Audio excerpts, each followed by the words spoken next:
now at 966-JAZZ. That's 966-5299. Toll free 800-790-0415 or soundbytes.org. Now, alongside Steve Ray and Dave Enright, here's Nick Francesco on member-supported Jazz 90.1. Good afternoon, Mr. and Mrs. America, and all the chips in the PC. It is Saturday, the second day of May, Anno Domini 2020, and you lucky people, you're listening to Sound Bites. I'm Nick Francesco. I'm Dave Enright. And I'm Steve Ray. And at 6 minutes after the hour, we are going to be bringing you news, views, things to choose, nothing to lose. Kick off your shoes. Don't get the blues. Here comes the news. But what you should mention Mr. first, Butt to you.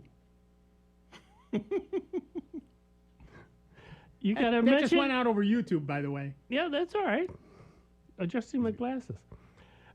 No, you've got to, before the news, mention something else that's far more important. I was just going to do that. You may have seen Rob Linton's video that he posted. We made our goal. We raised the $60,000 this station needed to stay on the air. So we're back. That's how that works. And I want to thank each and every one of you as... In alphabetical order. In alphabetical order. I want to thank you all because you all stepped up. These are more than normally parlous economic times, and we get that. But you folks stepped up, and we are honored and humbled that you did. We are just delighted, and it was great. It was great.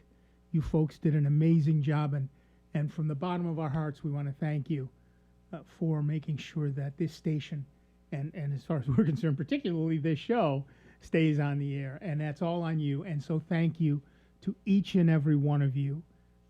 It's great. It's great. Thank you.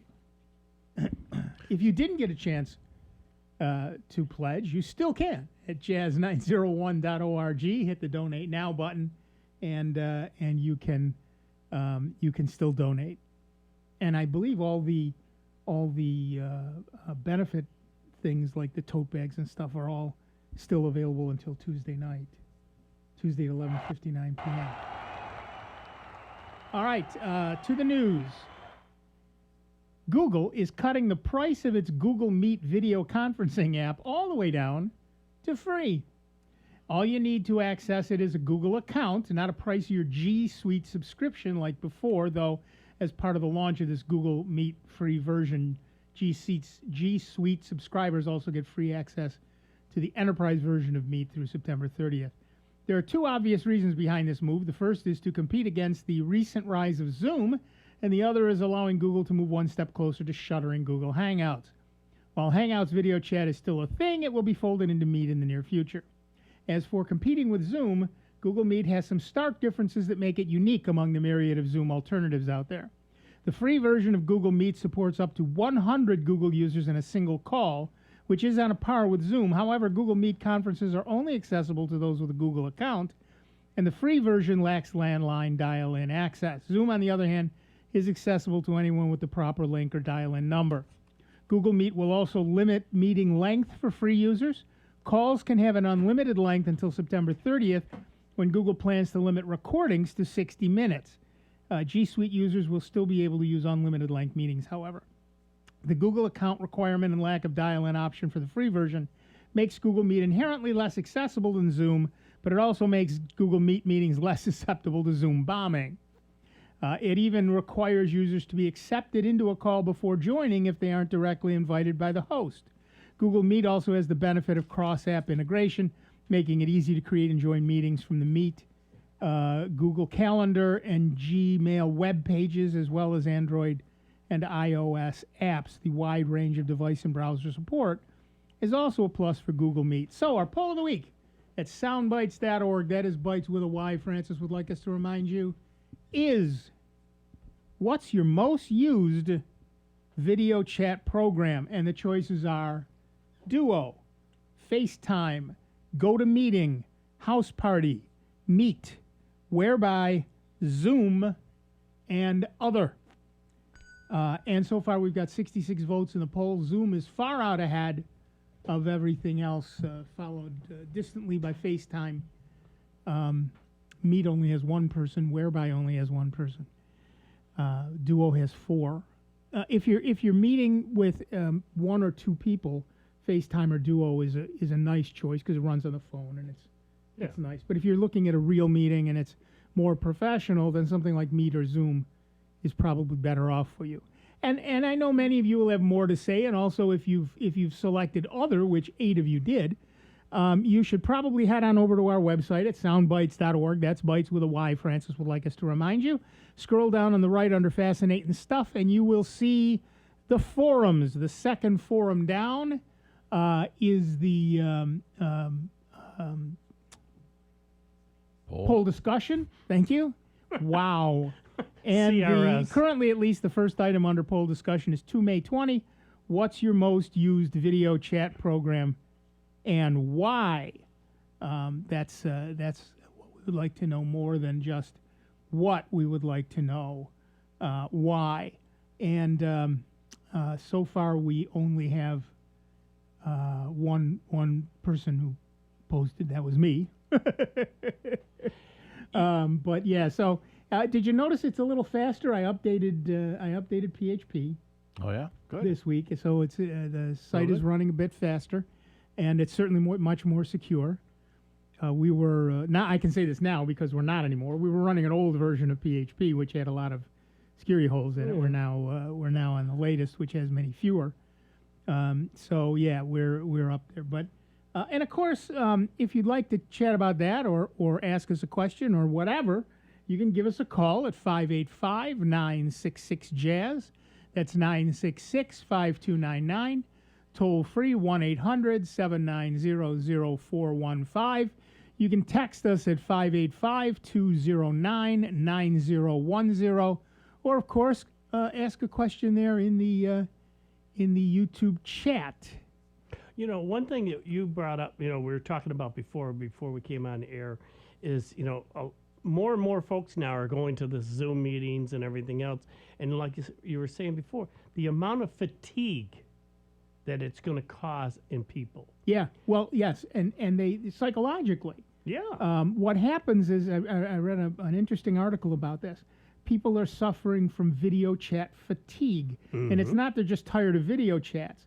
The problem is, in a regular meeting, there are times when no one's looking at you, when you're not important. You can go to the bathroom. Well, you can go to the bathroom, but you can also just relax for a moment, not just physically, but also psychologically. You can sort of step out of the meeting intellectually for a moment. And it's much harder to do that when there's a couple of dozen eyeballs staring at you in the screen constantly. Yeah, turn off your webcam, if you're feeling it. Right. Because you can still listen. You can still listen to what's going on. Anybody, hey, what happened? I'm here. Well, I've heard that some offices were just like opening a meeting and just leaving it open all day long so you can chat and like you would at the office. You happen to see someone, hey, how you doing? But then remember to mute your camera or microphone when you have to do something else. The other thing that's kind of ironic is that people that have been live streaming from their homes, YouTube streamers and video game streamers and like that, already have these impressive rigs set up. And it's been kind of funny to watch like the late night talk show hosts try to build this home rig with, not from scratch, not knowing how to do any of that. And so there have been a bunch of YouTube videos popping up on how to make YouTube videos. I was mentioning one earlier from Tested. I'll post a link if I can find it in a minute. He had 4 different cameras set up on his computer. It's easiest to use the webcam built into your computer. Yes. But that has the lowest quality, but it's the fastest speed. It has the lowest latency, too. So you can plug a higher quality camera in to get better quality. In fact, you might even see that in our stream. I've got Nick on an HD camera, so that's running at 1280 by 1024. No, it's 1920 by 1080. But Dave and I are both on 720 cameras. And so our quality is a little bit less than Nick's. And we're But Yeah. well, but I'm a little slow because of the higher quality. Yeah. And I'm just a little slow. I mean, that's just the way that it be- works. Now that I think of it, I could tone that down to 720 because I usually have it set for widescreen to get both of us in one shot. Right. But now since it's just And the other you. thing, like you were brought up, and it's been on Facebook, is that poor news reporter that was doing a live shot in her bathroom. It's like, folks, when you're doing some of this stuff, think where you are. Think about the background. Yeah. Yeah. Yeah. Some of the and apps- some other, stuff that's in your hanging on your walls and everything else. Sometimes that's personal information that or just info that some of these folks could use. Before you get to that, in the early days, there was a couple of guys I saw on YouTube that had just printed out a photo on 8.5 by 11 paper, taped it all together. Yeah, you put it 10 or 12 feet behind you, on the opposite wall. No one can see the tape marks, and you can look like you live in a very fancy high-rise condo. Right. But now a lot of the apps do chroma keying, which is a fancy word for saying remove the background and put something else in. Well, what I did, I had two choices. Yep. I could either clean up the mess behind me in the computer room, or I could buy a web around. Yep. So I bought a web around. And a web around, W-E-B around, web around, is just this giant shield that sits on the back of your chair. And it's a green screen. You don't even need a stand or rigging or cables need for it, anything. which is what we typically have been using for years. Right. And I could have gone up in the attic. The people who owned the house before us, their son was a puppeteer, and there's still a puppet rig, puppet booth up in the attic. And I could have pulled that down and done something with all of that. Puppet show at Nick's this summer. Puppet show at Nick's this summer. I could have done something with all of that piping, but it was just easier to buy the web around. And so it sits behind me.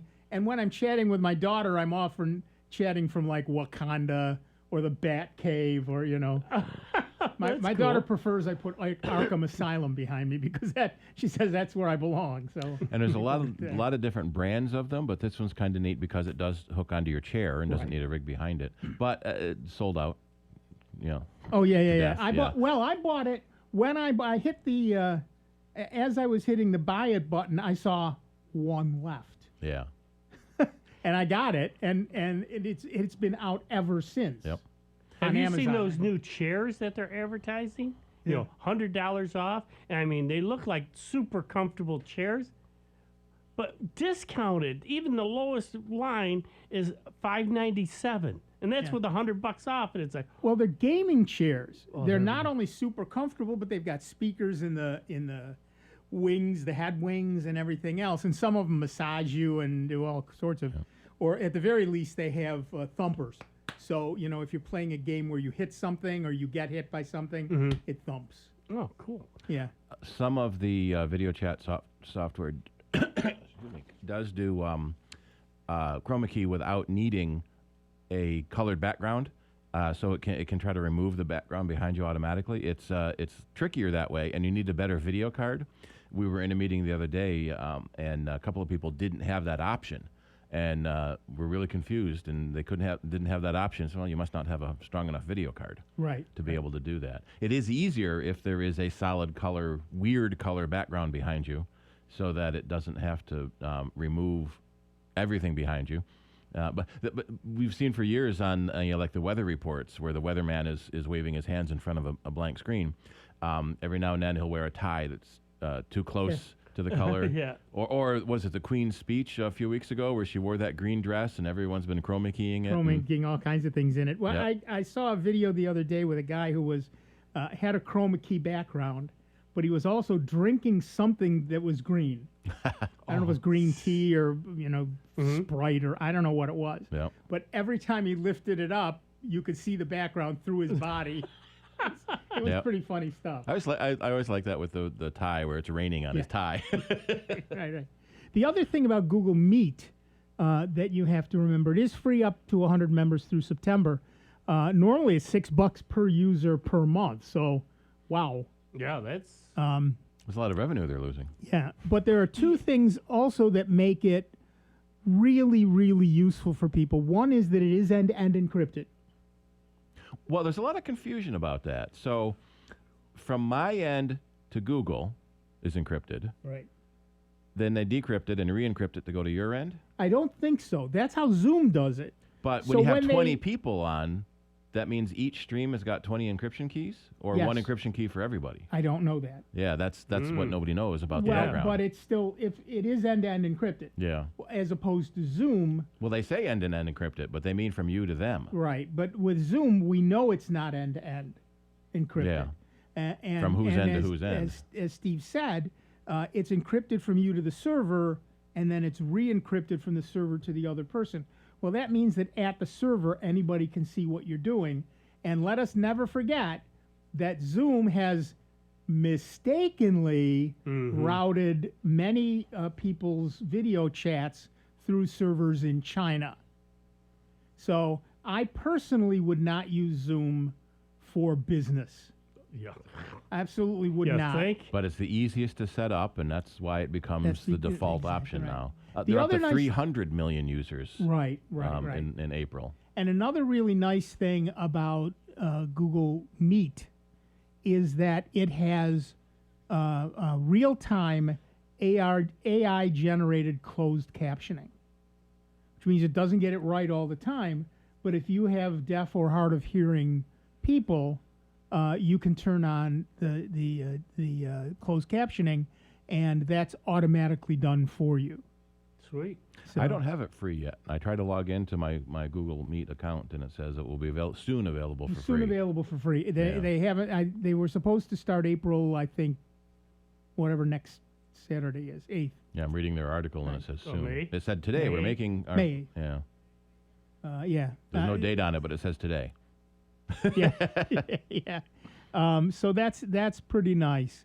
And of course, it's completely integrated with docs, sheets, slides, and calendar. So that's pretty cool as well. But you do have to be you don't have to be a G Suite customer through the end of September, but you do have to have a Gmail address, which is free, People and you don't have to use for anything but this. So it's not that big a deal. People don't realize how many services are behind their Gmail address. Yeah. Contacts and calendars and phone calls and meetings and Photos messaging and and yeah. photos. Yeah, they Yeah. have so many features back there. It is pretty amazing. We did have a question. Poor David has been waiting. All right, Facebook Messenger. I completely forgot Facebook Messenger. Oh, I did put Facebook. They didn't just I? added a new multi-messenger video chat feature for free. Yeah. Yeah, and I think it was you don't need a Facebook account, which is Right. interesting. Yeah. But now they've tied you to someone who does have a Facebook account, so you get a shadow account. That's exactly right. And I personally would never use Facebook for anything I didn't have to, ever. But David in the chat said, I'm thinking of buying a Raspberry Pi 4 and making a streaming box. What do you think? Dave, didn't you do that? Did you do that? No, I've got a You've been talking about it. I've got a couple Raspberry Pis, but I've been using that for ham radio, and I set one up. Well, like I say, a couple of them I can do for other applications, TV and that type of stuff. But then the main ones, I've taken those down and doing mainly ham stuff with them on stuff they call All-Star and Echolink. And that's literally just using the internet for folks to talk all over the world. Okay, yeah, that's different. Yeah. I know several people who've made a streaming box out of a Raspberry Pi 4. You definitely want the 4 because that's the much faster one. You want a decent amount of RAM in it, so make sure you get the 4 gig model. And you might a couple of other things. You want a very fast hard drive, so USB 3. Use the USB 3 for the hard drive, and the other thing is get one of the active cooling cases. Yeah, you got to get a case with a good sized fan on it. The fan is going to be about the same size or bigger than the Raspberry Pi. And And tell it's you, going to be noisy. no, but that's the thing. Now they're coming out with some that are ultra quiet. They're more money, yes, and you can sit there and say, well, it's only a fan. Yeah, it makes a difference. Yeah, that you won't hear that harmonics and everything else, Right. and cause you other issues. So go for the few bucks more and get the better fan. It says ultra quiet, and that go for it. Right. But having the active cooling case, Raspberry Pi, the 3s you can run with passive cooling, not a problem. The 4s get really hot, particularly when you're using it for things like video. So you definitely want active cooling. Yeah, it's a must. Well, I would say any Raspberry Pi 4, no matter what you're going to do, spend the money up front and just get the fan, the real good case coolant fan on it that will, no matter what you change your mind and do it for this one moment, and maybe next month you decide to do something else, it can handle it. Right. The Argon 1 is the one that everybody's really pushing right now for the Raspberry Pi 4. It's like Dave said, it's a little more expensive, but well worth it. Yeah. It's the Argon 1, and I think Word 1. The what? The Word 1. The Word 1? Capital O-N-E. Yeah. Argon and the Word 1. A-R-G-O-N space O-N-E. And many people are, the Flirc case as well, F-L-I-R-C, is also supposed to be very, very good. But the Argon 1, the Argon Neo is not bad, but the 1 is the one that everybody's touting. We've got at least time to take the question from Larry from Rochester, New York. Hi, Larry, what's up? Good afternoon, guys. I'm glad because I'm a member, made the whatever. Can't think of it. I'm done. Yep, thank you. Yes, we made our goal, and we appreciate it. Is since I have nothing to do these days, kinda, I've been trying to detox my Mac and speed it up a little bit by getting rid of files and things. And what I've discovered is I've got just tons of files here that I didn't even know I had anymore. But when I open up my Finder, it opens up to some place that I don't even know where it is, and it looks like it's showing virtually every file that I have on the machine. And a lot of them are from Microsoft Outlook email or something like that. I'm a little afraid to start deleting onesie-twosie because I'm wondering if this is just showing what I have in places where I've tried to clean up the drive by putting Word files actually in a Word folder, that kind of thing. So I don't even know where this is, but I open it up and it's showing simply everything, and I don't know how to account for it or where it's located. At the very top of the window is the name of the window, and that tells you the name of the folder you're in. What can be handy is in the View menu, there's a command to show the path bar, and that will show you the path of a file you select. It sounds like you might be opening the recent folder, which I am. That's basically look at the top. I looked up and it says recent. Yes, that's basically. I don't have any clue what recent is. That is a smart search of all the files that have been opened recently. So it's not something you've done. It's a feature built into the OS. Okay, Larry, can you hang on? We got to take a break. Yes, I can. Okay, back in just a couple of minutes with Dave Enright, Steve Ray, me, Nick Francesco, Larry from Rochester, and you. It's 29 minutes after the hour. It's Soundbites. It's the truly grateful to you that we can continue to be member-supported Jazz 90.1. Well done. We'll see you in just a couple. Computer talk you can understand. More Soundbites is next on member-supported Jazz 90.1. Now you can explore Rochester and surrounding areas with a member card as your guide. When you make a gift of $90.10 or more, we'll send you a Jazz 90.1 member card. Then enjoy savings at hundreds of restaurants and attractions near you. So what are you waiting for?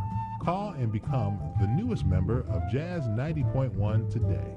966-5299 or online at jazz901.org. What do you call a station that plays swing all weekend and blues all week long?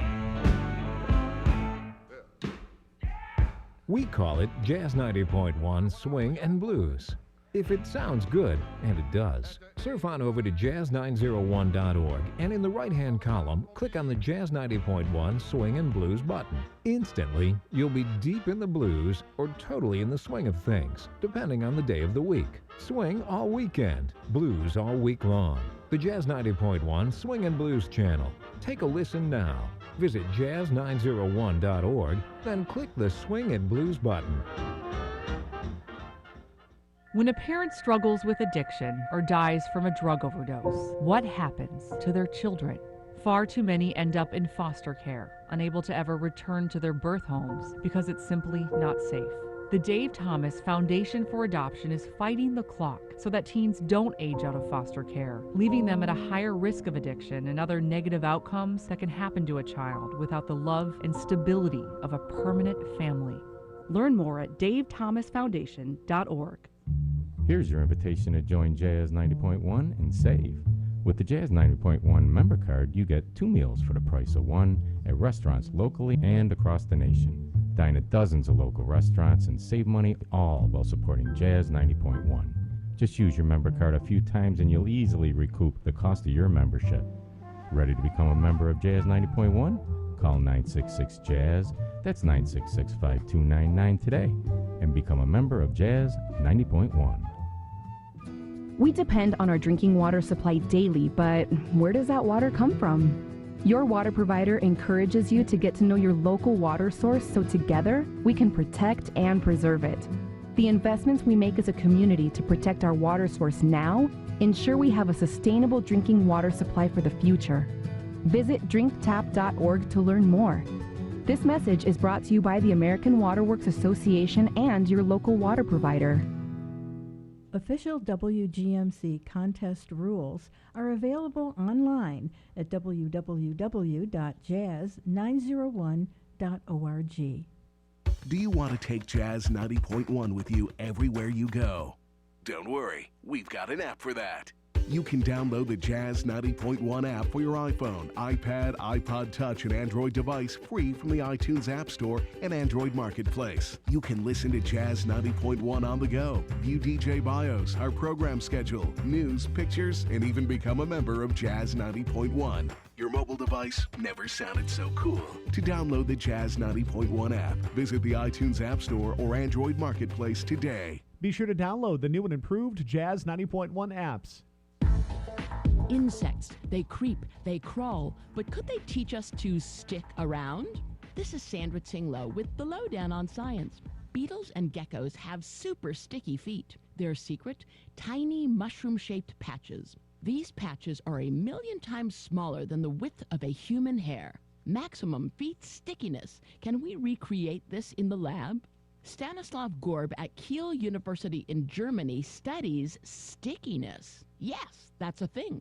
He set the goal high, make slippery rubbers sticky. His team made patches of various shapes, including mushroom-shaped on a rubber surface. They tested stickiness by poking each shape with a very small bead. The more force needed to poke it, the stickier the patch. Results? Of the different shapes tested, the mushroom-shaped patches were the stickiest. This shape allows for more contact area with the surface. Talk about stick-to-itiveness. The scientists envisioned their mini shroom sticky patches helping robots grab everyday objects. So next time you need to stick the landing, turn to your trusty neighborhood gecko.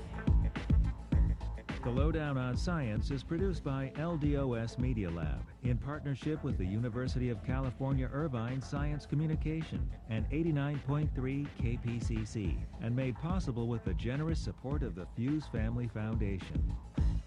Here's the latest Jazz 90.1 weather forecast. A nice looking weekend for Rochester, Western New York and the Finger Lakes. Bright sunshine will give way to clouds as we head through the day today. Look for temperatures to top out in the mid-60s. Tonight brings increasing and thickening clouds, a couple of scattered showers, but rainfall will be light. The overnight low near 50. Early clouds and perhaps a sprinkle on Sunday will give way to sunshine in the afternoon with a westerly breeze.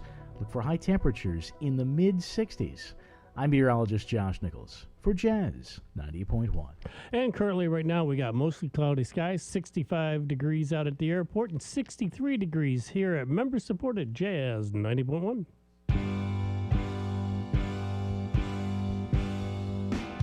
Hi, this is Rick Petrie.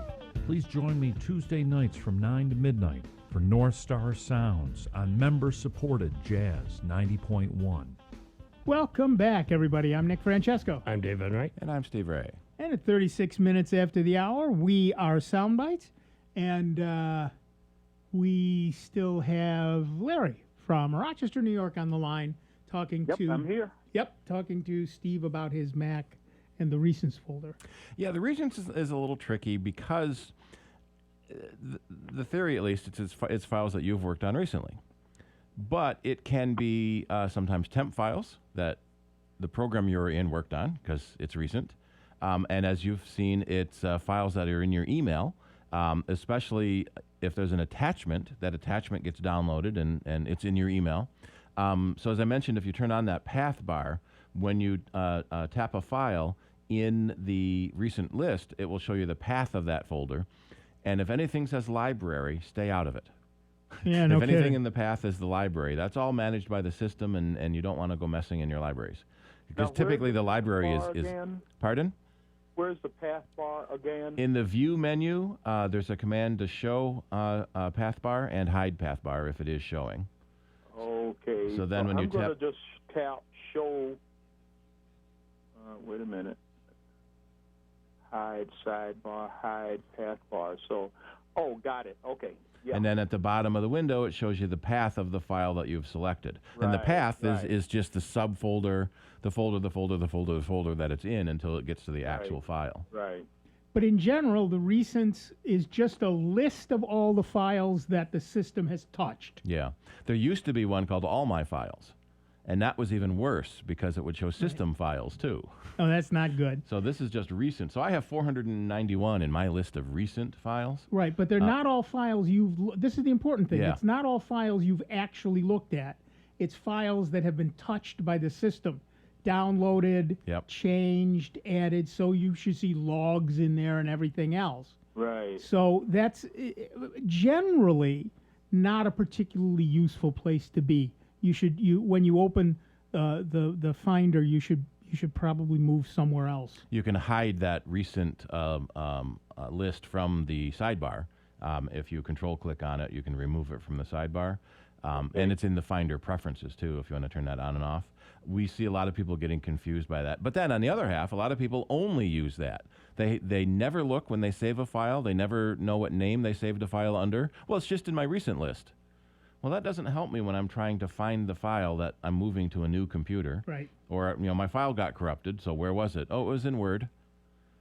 Oh, what folder did you put it in? Right. Oh, I don't know. I didn't put it in a folder. Yes, you did when you saved it the first time. You clearly, if it's not on your desktop, it's in a folder. Yeah. Okay. All right. Well, that gives me a lot of help because I was looking at this, and now that I look at the bottom, I just clicked on an old Outlook email here, and it's going through 1, 2, 3, 4, 5, 6, 7, 8, 9, 10, 11, 12 folders. Yep. I Well, would as never Steve figure said, that out. as Steve Okay, said, as so long it's as they're not a probably- library, you're fine. You're probably fine, yeah. And Outlook, and I hate this about Outlook, it saves your mail in an invisible container folder. So it makes it hard to manually back up, but the automatic Time Machine backup will back up your mail. A lot of people forget about backing up their mail. Backing up the mail? Yeah, when you back up your computer, typically your email, your photos and your email are the two most important things to most people. And so if you just back up, say a documents folder, you're maybe not getting your mail. Well, if your mail is IMAP, then Well, it's I still use saved. Time Machine since Yeah. Steve slightly scolded me a year or so ago about backing up every couple of months. He just So, schooled you. Yeah. I back up now. I put it in Time Machine. The only problem I have with Time Machine, it looks like 3, 4, 5, 6 times a day. It just backs up. It backs up every hour. Oh. So that you don't lose more than an hour's worth of work. But then at the end of the day, it condenses that into a day, and at the end of the week, it condenses that into a week. Ah, that's how that works. Yeah. Oh, okay. So I don't need to turn it off then. That's doing me a favor. Right, it does it all by itself. And it's best to have a dedicated drive for your backup. I do. And it will fill the drive. Right. And then when the drive gets full, you get a warning about it's going to delete old backups to make room for new backups. Right. Well, I've got it on an external 2 terabyte drive. Yeah, that'll last a while. What we often recommend for people is when their backup drive does get full, get another one.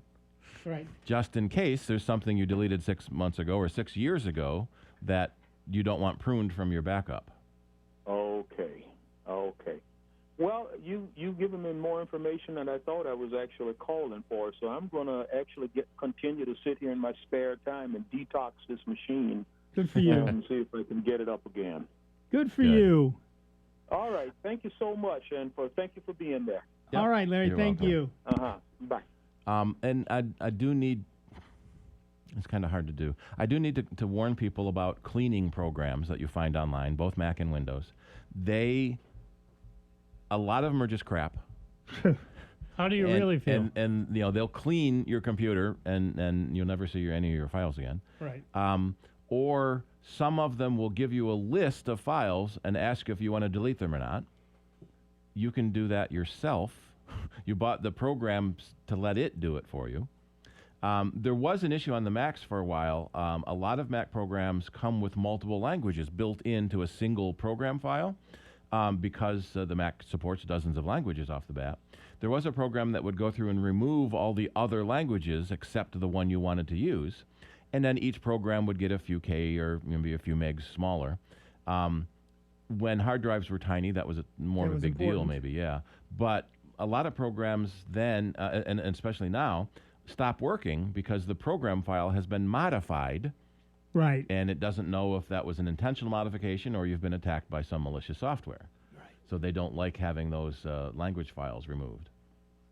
And it's frustrating because we're back to small drives again because we went to SSDs. Right. And because they're generally more expensive than HDs, laptops are getting smaller drives again. 128, 256 is now common in a laptop where it used to be a terabyte spinning drive.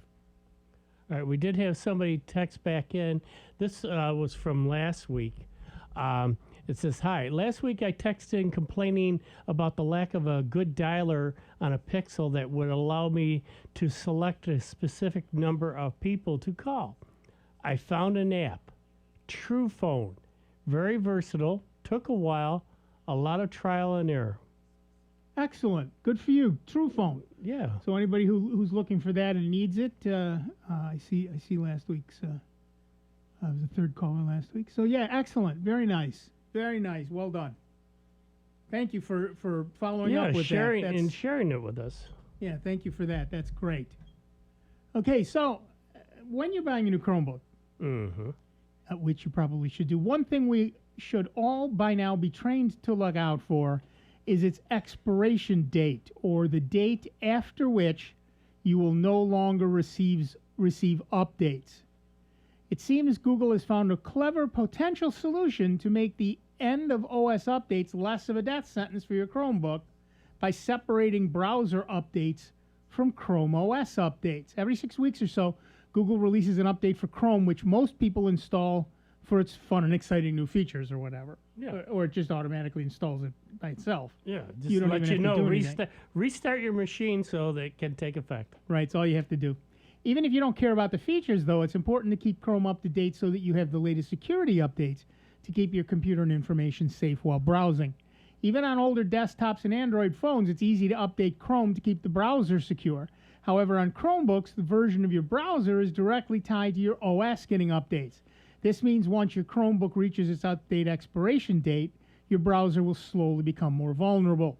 Thankfully, this may be about to change. Google has been working for a few months on a new project in Chrome codenamed Lacrosse. Capital L, lowercase a, capital C, lowercase r, capital O, lowercase s. This name is obviously not very descriptive on its own, but after some digging, we've got a decent idea of what's going on. First, we noticed the project was at one point instead called Linux-Chrome. Also, researchers found a conversation between two developers with two key quotes that more or less explain exactly what Lacrosse is trying to do. Between these two things, a more complete picture develops. Google appears to be trying to separate Chrome OS system updates, which bring cool new features like virtual desk and quick answers, from browser updates by including a separate installation of Chrome that can be independently updated. That means once your Chromebook has hit its expiration date, you'll still be able to update your browser and continue using the web with the latest security updates. This would extend the security and usability of Chromebooks well beyond their normal expiration date. many of you are used to this already since you're using a version of Windows that's at least 6 months out of date. Some of you using one that's from 1995. Dave Enright. No, not anymore. Yeah. Now you're smug because your computer died. It had nothing to do with you. Obviously, this would be no small undertaking and would require thorough testing before reaching the average person's Chromebook. Given this is a massive change and the fact that Google's Chrome team is currently working on an adjusted schedule due to the you-know-what, it's too early to say when we can expect Lacrosse to possibly arrive. If and when it does, though, it's clear that Chromebook owners will have less to fear when their device's expiration date arrives. So how's your Chrome experience, and when is your expiration date? Give us a call, 585-966-JAZZ. It's 966-5299, toll-free 1-800-790-0415. Wait a minute. In defense of my old poor little machine, yes, that was a Windows 7 machine. It worked great, but, and here's the big caveat, it was not connected to the internet. Right. I do everything on the Chromebook.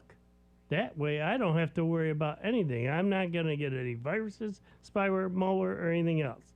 And like you said, the great thing about the Chromebook is all of a sudden I'll see a little thing down the bottom of the corner. It says, oh, restart so updates can take effect. Right. Oh, okay. That's all I have to do. And everything else just happens. I mean, it's so fast and no worries. Oh, I don't have to worry about... is this version of Windows going to tank the machine or, cause havoc or this, that? I don't worry about it. Not with the Chromebook. That's right. And that's part of the problem. When you buy a computer, you're not thinking about how long it's going to last, or you might be thinking about how long it's going to last depending on your last one, but you're not thinking about how long the OS is going to last or get updates or things like that. Right. So we have to add something else to our already full plate. Yeah, exactly. Well, if you have a Chromebook and you want to know how long it will continue to get updates, it's easy. In the lower right corner where the time is, click that, and you'll get that pop-up, and then you'll see the settings, the little gear icon, hit settings. When that comes up, select About Chrome OS, and then on that first screen, the fourth or fifth thing down is Additional Details. Click on that, and you'll see Update Schedule. In my particular case, this device will get automatic software and security updates until June 2026. And if you click Learn More, you will, and this is a shock, I know, learn more. Yeah. So Google and Microsoft both publish these lists. Apple doesn't. And they've never said, but I partly think that's because they don't know. They keep updating an OS until some new hardware won't support it anymore, and so you can run a fairly modern OS. In fact, the 1015 was a huge update because it went 32-bit only, and so you can run a pretty modern OS on a 10-year-old computer. You probably have had to add RAM at the time. You probably had to put a bigger hard drive in, but the OS will still run. Although we still get people coming in running 10-year-old OSs because they've never updated. Right. And you can only update so far. Eventually, with you can those only 10-year-old machines. Yeah. So we're seeing about 10 years is the usual life of a computer before it can't get in any new OS, but the old OS still works. But eventually, what happens is what your story was about is the browser quits working because there's no updates for it. And so the Safari built into the Mac is part of the OS and not updated separately. Major updates don't come out separately. So a lot of people will shift to Firefox and Chrome to be able to run on an older OS if they want to keep their 10 or 12-year-old or 20-year-old Mac still working. Right. All right, back to the phones. Our next caller is Roger from Rochester, New York. What's up, Roger? Hi there. One of my neighbors came up to me yesterday, and she says to me, I want to get a computer. She'd never owned one. She's up in her age. And she said, I want to listen to podcasts and possibly do mail.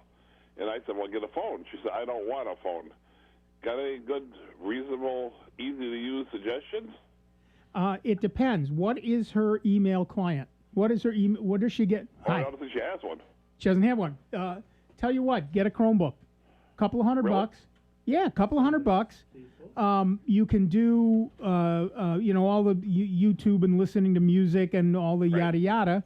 and Gmail, which is web based and easy enough to do.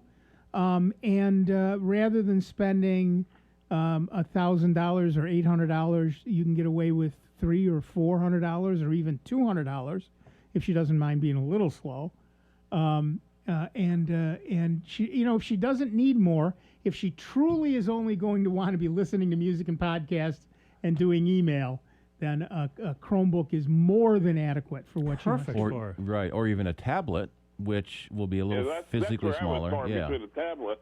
But when I started looking at tablets, I know that Walmart has one, a no-name, that's about $100.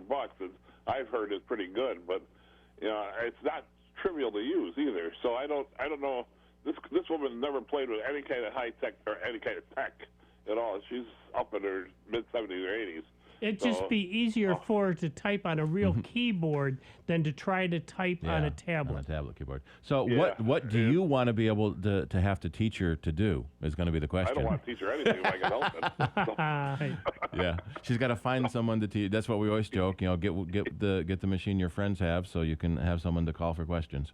But generally, that's why I don't try to fix machines, because then you end up owning them. Right. So one of the things that's nice about a Chromebook is that it is fairly easy to use. You do have to remember your password so you can log in, but she can call you every day to tell you that, for you to tell her that. But once it opens up, as with so many other machines nowadays, across the bottom, you've got that bar where you can put icons. So you can put an icon for Gmail. You can put an icon for her favorite podcast site.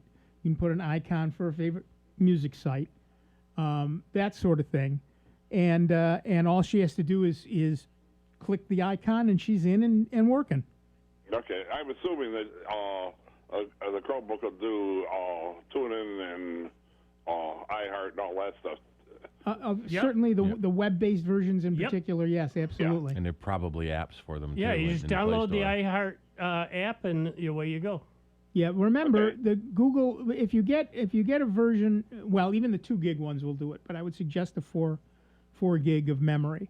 But it runs Android, so you can download many Android apps, which you can also put on that icon bar. I didn't realize it was Android. Okay. Yeah, so with that, you can download the iHeart Android app, the iTunes, the TuneIn Android app, and all of that stuff. And the Jazz 90.1 app, which you must have.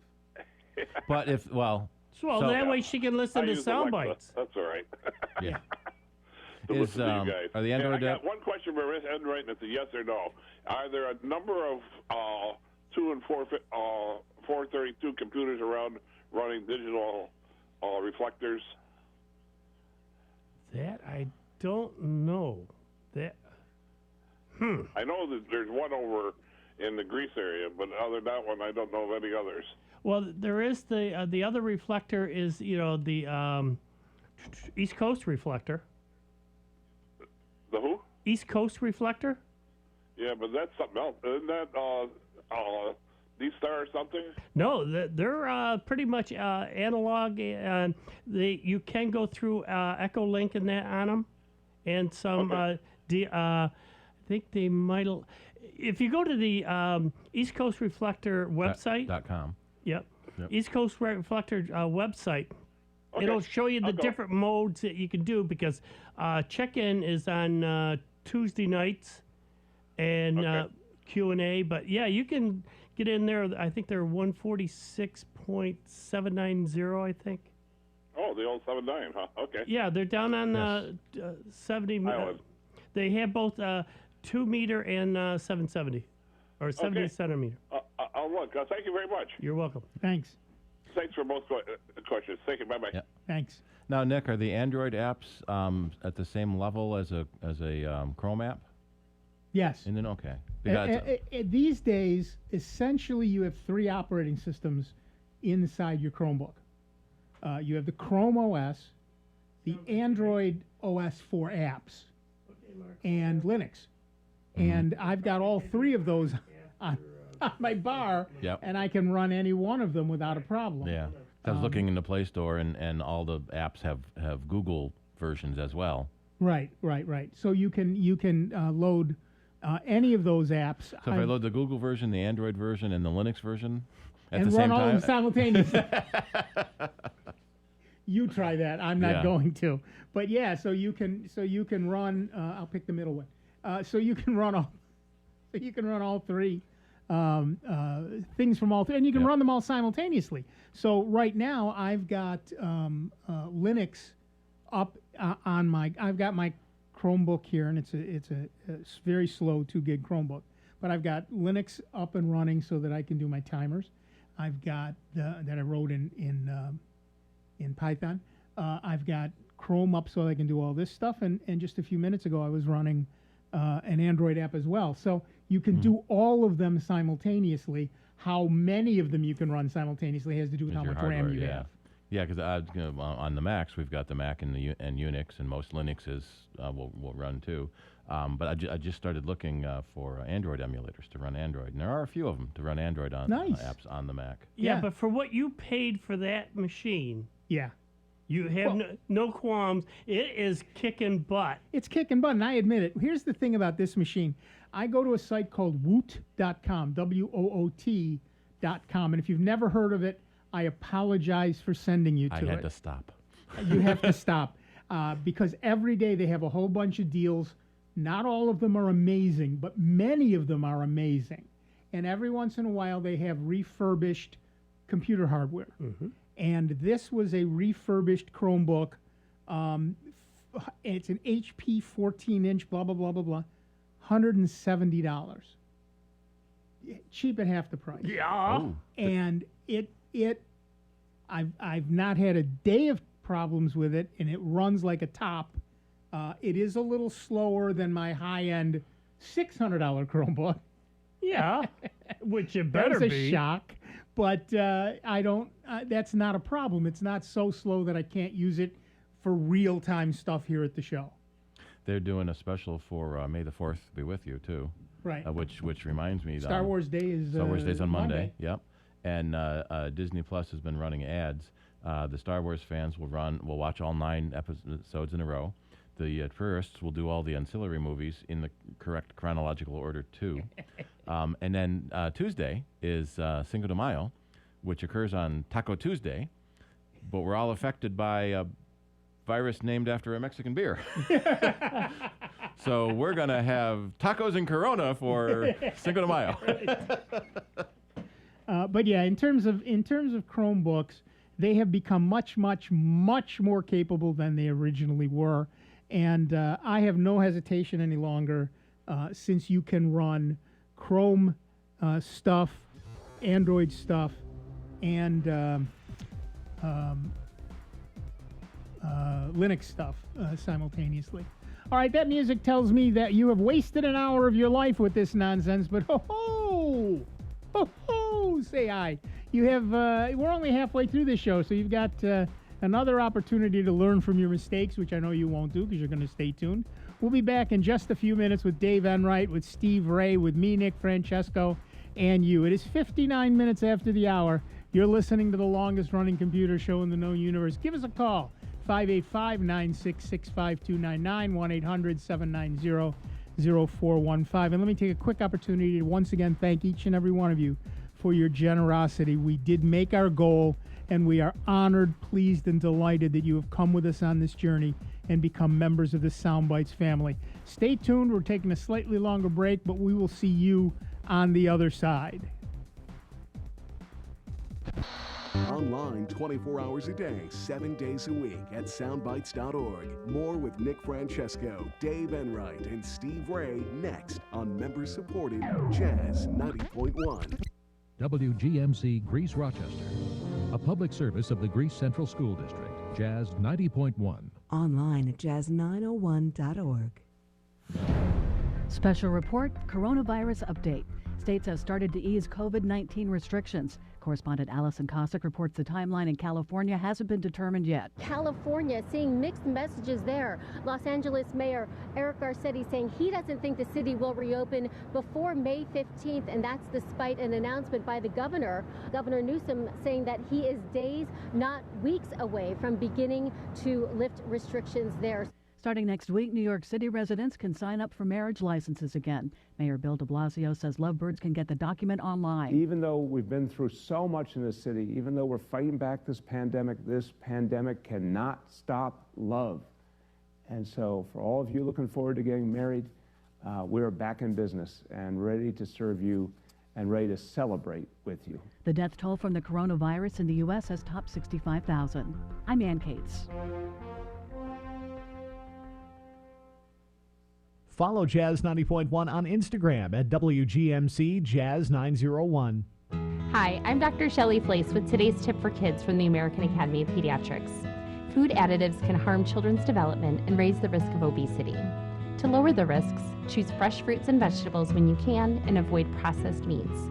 Don't put plastic in the microwave because heat can cause chemicals to leak into your food. When cooking or serving hot foods, use glass or ceramic dishes. For more on keeping your child healthy, talk with your pediatrician or visit healthychildren.org. You already know it's smart to listen to Jazz 90.1. And now you can listen to Jazz 90.1 on smart devices, such as your Amazon Echo. Just say, Alexa, play Jazz 90.1, and she will. 90.1, Jazz 90.1, WGMC from TuneIn. To learn more, visit jazz901.org. Question: what will you find on all over-the-counter or OTC medicine packages to help you choose the right drug and use it safely? The answer: the drug facts label. This label lists the medicine's active ingredients and purpose, how much to take, and warnings you should know before using it. Remember, even OTC medicines you buy without a prescription can cause side effects you don't want. So follow the information listed on the drug facts label. For more information, visit fda.gov/drug facts label. A message from the U.S. Food and Drug Administration. When you underwrite the programming of Jazz 90.1, you make your business known to people who enjoy jazz as much as you do. Your on-air message is short and tasteful, making it easy to remember with basic information about your business, including how to reach you. Underwriting is economical, too. To find out more about underwriting Jazz 90.1, call 966-2660. That's 966-2660. Whether you'll be at home or in the car, a fresh hour of blues and features at the Crossroads comes to you once again this week, right here. Listen for Eric Hughes, Robert Connolly Farr, Colin James, C.W. Ione, Miss Emily, and Urban Ladder Society. Rita Shirelli has the classic cut from '92. Chicago's Jimmy Johnson is in the spotlight. Catch at the Crossroad every Thursday at 6 p.m. on Jazz 90.1 Swing and Blues Radio online. COVID-19 is a severe lung infection. Trust the American Lung Association for science-based public health information, especially for the 36 million Americans who live with lung disease. We have resources to protect your lung health, access expertise from medical professionals, and peer-to-peer support through our online communities. Visit lung.org for daily updates or call 1-800-LUNG-USA. Jazz 90.1 is again bringing you summer and fall jazz cruises aboard the Colonial Belle in Fairport. Cruises are scheduled to set sail on Mondays, July 13th, August 17th, and September 14th, and will feature live jazz and blues all while cruising the Erie Canal. Tickets are on sale now and are $35 per person for our 2-hour cruises and $45 per person for the 3-hour Erie Canal Lock Cruise on August 17th. Performers include the John Nargis Vince Ergolamento Trio in July, Bill Tiberio and Friends in August, and the Hannah Piquet Duo for our Blues Cruise in September. Come aboard in Fairport, just 20 minutes from Rochester, for a beautiful and jazzy evening on the Erie Canal. For tickets, call 966-5299 or visit jazz901.org.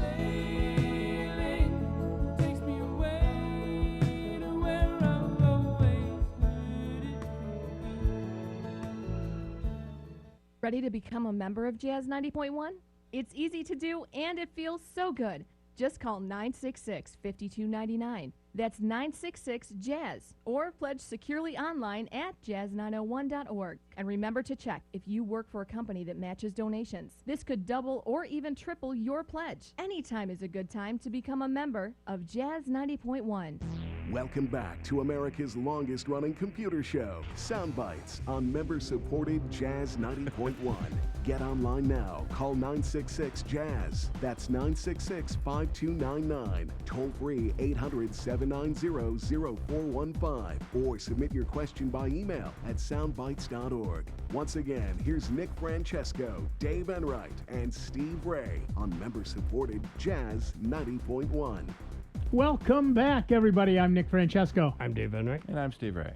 And at 6 minutes after the hour, we are hurtling headlong into the second hour of the longest-running computer show in the known universe. That's right, Sound Bytes, live on member-supported Jazz 90.1. Before we get to the phones, I just want to thank you all again. We, as you know, we've had a pledge drive, and you folks came through. Folks came through once again. We raised $60,000, which is why we're here today. That keeps this station on the air quite literally. I know it sounds hyperbolic, but the fact is it's true. This is how we keep ourselves on the air. That would help. That's a problem. Got a low battery warning. Steve had forgotten to plug in his laptop, and he's only running 3 cameras and about 40 programs. It was 42% half an hour ago. Now the trick is going to be, can it charge and run at the same time? Yeah, right.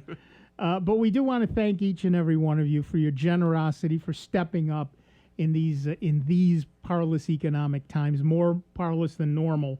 And we thank each and every one of you, and we are honored and humbled that you have become members of the Soundbites family, and that we managed to keep this station on the air for a while, and that's all on you. So thank to each and every one of you for your generosity and your support. And now to the phones. Robin. Our next caller is Scott from Rochester, New York. Hi, Scott. What's up? Hey guys, how you doing? Good. How are you? Not bad. I was trying to set up my HP printer so that I could scan from my Chromebook, and I got into scan with WebScan, and I went through some of the steps. I put the printer's IP address in to one of the tabs on the Chromebook. So it was setting up. It said it was going to take a few minutes. So I don't know if I screwed up because I went to another tab to eliminate some bookmarks while I was waiting, and when I went back to the other tab where it was supposedly configuring or whatever it was doing, it said that, well, I don't have the exact wording of it, but it never did it. Yeah. And so I've got this site can't be reached. Right. So here's the thing. This is where what we were talking about earlier comes in super handy. Don't use the web version. Download the Android app. HP has a great Android app for scanning and everything else. And if you download that and run it on your Chromebook, it runs like a top. It works great.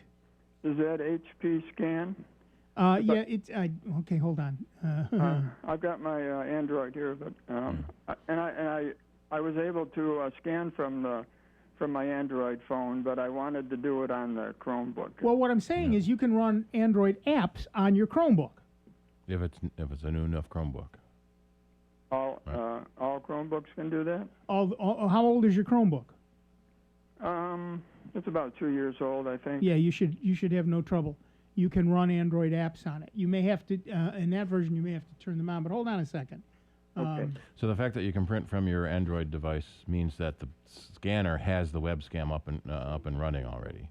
Okay. So that's okay. Yeah, that's the first step is get the printer set up. HP Smart. Yeah. Right. So you can do printing, scanning, everything that you would normally do from your phone. You can also do from your Chromebook using the Android app. So if you were to go into settings, if you click on the time in the lower right corner and then select that little gear icon, it brings up settings. Right. One of the things down on the left is apps. Okay, I see. Yep, and it says it should say something along like manage your apps followed by Google Play Store. Yeah. If it says those things, then you can run Android apps on your Chromebook, and it is much easier to do that stuff you're talking about doing through that than through the web interface, which is clumsy at best. And frankly, HP's not doing a lot to maintain that because of the app. Oh, okay. Well, I wasn't sure if it was HP Smart. I didn't really find it in the web store when I was looking for it on Chromebook, but maybe I missed it. Right. Well, in the Chrome web store, it will only show you the Chrome apps. You have to look in the Android web you store. Want the Android, you want the Android apps store, Or- not the,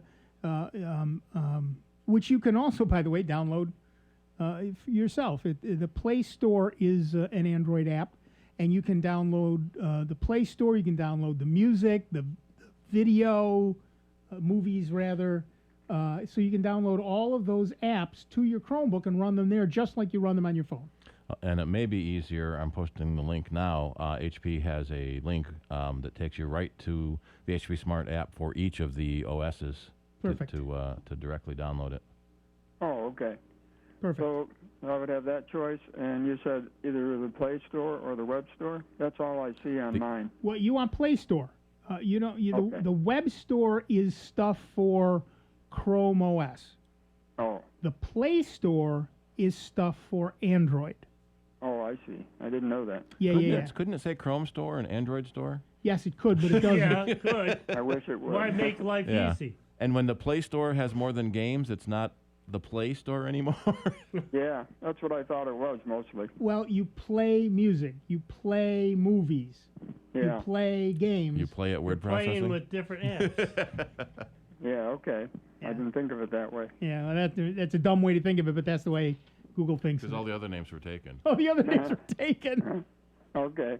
Well, thank you, guys. I'll try that. All right, thank you so much. All yeah, right. it's Take care. thank you. That is again the power of Chrome. Since you can run 3 operating systems and do pretty much anything you want, I can run Thunderbird on my Chromebook, and it runs great. Now on this one, it's only a 2 gig machine, so I don't. But I could. Just because you can do a thing doesn't Doesn't mean you mean should do a thing. Ain't that the truth? All right, back to the phones. Waiting patiently has been Mark from Greece. Welcome, Mark. What's up? Hi, guys. How you doing today? Peachy, how are you? I'm doing the same. Just was going to say, you were mentioning about old machines earlier, and and you were chastising Dave. Well, we would like doing that. What I did is I had an old Optiplex 745 here, an old Dell, Yeah. and I put Linux Mint Cinnamon on it. And I'll tell you what, it's only got 4 gigs of RAM in there, but it runs like a top. Yep. Runs like a top. And, man, if you're going to go to Linux from Windows, I would suggest Cinnamon over almost any of them. Yeah, it's a very easy, very familiar, very simple to use. Yet it's still pretty eye candy. Oh, it's very pretty eye candy, Because and it works great. It's got Ubuntu under the lid, right? Right. Yeah. I'll tell you what, I'm having a lot of fun with it. Yeah, and that's a nice thing to remind everybody when your system is too old to run the newest operating systems, and this is true of these days, whether it's a Mac or a Windows machine. If it will no longer update to the latest version of your operating system, you can always put a version of Linux on it. The hardest part is just getting it to boot properly from a flash drive and making the flash drive. And even then, you go on YouTube, and I'll tell you what, they've got a million solutions for you. Right. It's not terribly difficult to do. Yeah. And once you've upgraded, it's like getting a whole new machine. Yeah, I mean, this Optiplex was a Windows 7 machine, and it was upgraded to 10, and of course, it crawled. Right. And I just put it in the closet and hadn't used it in 2 years, 3 years, and I pulled it out. I said, I'm going to put a Linux operating system on it, and I looked for, the recommendations, and it said 2 gigs of memory, but better for 4. Right. And you'll and find it had 4, So And there you go. You'll find that one of the lovely things about Linux is that it will extend the life of an old machine. We've been talking about this before. What's the value proposition of your machine? If you can't update it to your own operating system after 2 years or 4 years or 8 years or whatever the time is, do you throw it away, or do you just stick it in a closet and never use it again, or do you put Linux on it and continue to use it every single day? Right. It's a nice feature. And you have the option of maybe even putting wine on it. Exactly, and then you can run. Wine is a program that lets you run many, not all, but many Windows programs under Linux. Wine is not an acronym. It's not an emulator. Not an emulator. It's not an emulator. Yeah. Right. Wine stands for wine is not an emulator. It's a recursive. Wine died on Catalina because it's only 32-bit. Right. They don't have a 64-bit version. Right. And actually, somebody pointed out in here, Archander pointed out when you said 32-bit earlier, you meant 64. Oh, yeah. And yeah, it won't run 32-bit anymore. Yeah. Right. It's also a great solution for a laptop. Yeah, it really is. I mean, especially if you're not worried about doing anything too heavy-handed, you don't have to get into too much of how to get programs on it and all that. It comes with a browser. It comes with an Office suite. I think it's Libre? LibreOffice, yeah. Yeah, that's what it came with.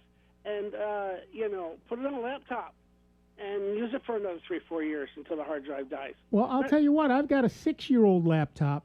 No, excuse me. I've been running Linux on it for 6 years. Right. And it runs great every single day. I do an update once in a while, and boom, I'm good to go. The only thing I think I'm going to do is I think I'm going to invest into an SSD for it because I can get one really cheap. You get one of those really cheap. You have less storage space generally, but it's so much faster. Not on that Optiplex. It's only got 80 gig drive on it. Yeah, so you'll win. I'll tell you what, my little old Linux laptop now boots up in the same 8 seconds my Chromebook does. Yep. Boom, done. I can get a PNY SSD, I think, at Best Buy for under $80. That's what I got. Yeah. And it's run fine for 6 years. I put one of those PNYs in my old Gateway. It's still running Windows, and that thing boots in 25 seconds. Yep. Yeah. I hadn't realized they were still selling the Optiplex brand name. It's 27 years they've been selling the brand Optiplex, mostly a business so many brand. Different models in it. It's not funny. Yeah. Yeah, exactly. Yeah, that's the problem when someone says I have an Optiplex. Okay, 27 years, and I'm scrolling and on number of models. And you look up 745, and there's like 5 different models that they've done. Some that had the monitors built onto them with that, with a handle case, and there's like 5 different ones. And it took me a while because I had to update the BIOS. Yeah, and, that's the problem with challenge. Right, that's the problem with all of these things.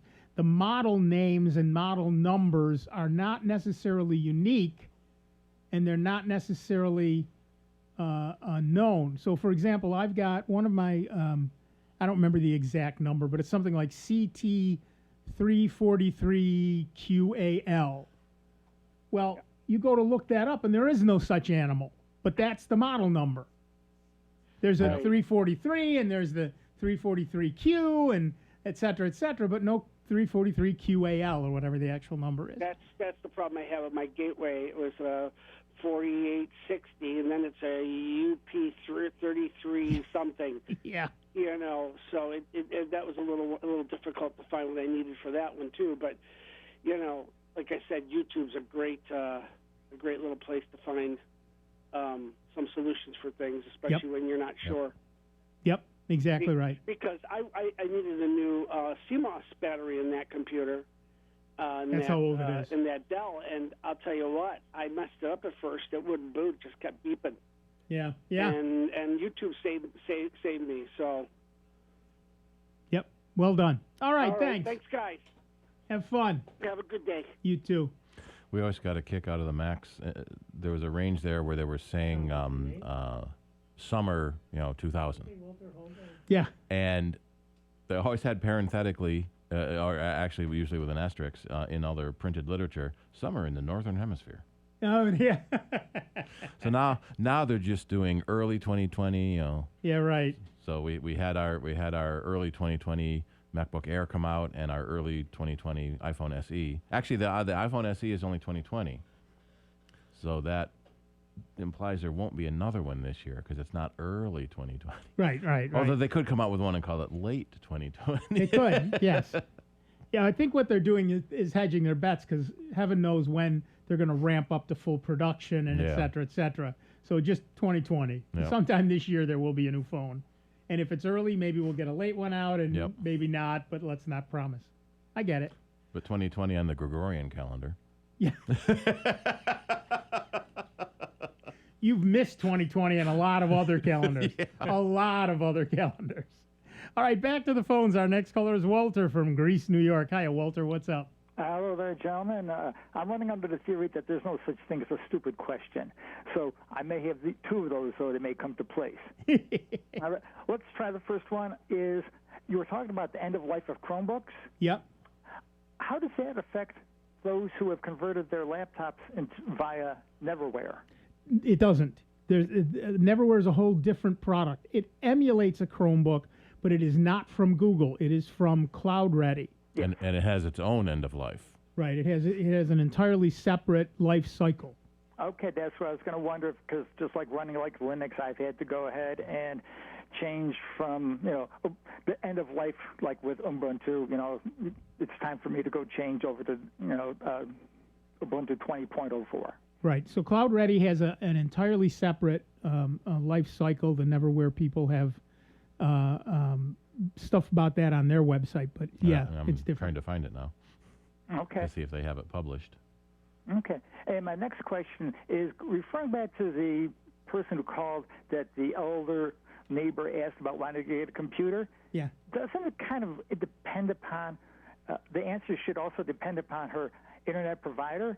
Because what I'm getting at is if she doesn't have a computer, she likely doesn't have an internet provider, and she may be having then a choice of three, because maybe she doesn't use cable for TV, so she might want to turn to DSL, or she may want to then install cable, or the other part is if there's a phablet, right, that you can get a tablet that has 4G connection, and then she probably could attach to that tablet a Bluetooth keyboard. What do you think? Yeah, so that's a possibility. There are also Chromebooks that do 4G. Yeah, whatever computing device, tablet, laptop, Chromebook, whatever, you're likely going to need an internet service. The ones that have cellular internet built in are typically pretty expensive for cellular internet. Okay. And particularly if she's going to spend all day streaming music. Yeah. You may not want to pay those rates. Having a provider, if she does have, she might even have Greenlight in her neighborhood. She might have Greenlight in her neighborhood. $50 a month, and bam, she's ready to go. So whatever internet service you'll get, you'll end up needing a wireless router. Right. But Roger will know that because what was that? Okay. Roger will know that because he's right next door and he's got some sort of internet connection. Yeah. And maybe he'll let her share his wireless connection. If that's allowed under his terms of service. Under his terms of service, exactly. Right. That was the fifth one I was going to say. Maybe she's can borrow onto a neighbor then. Right. Yeah.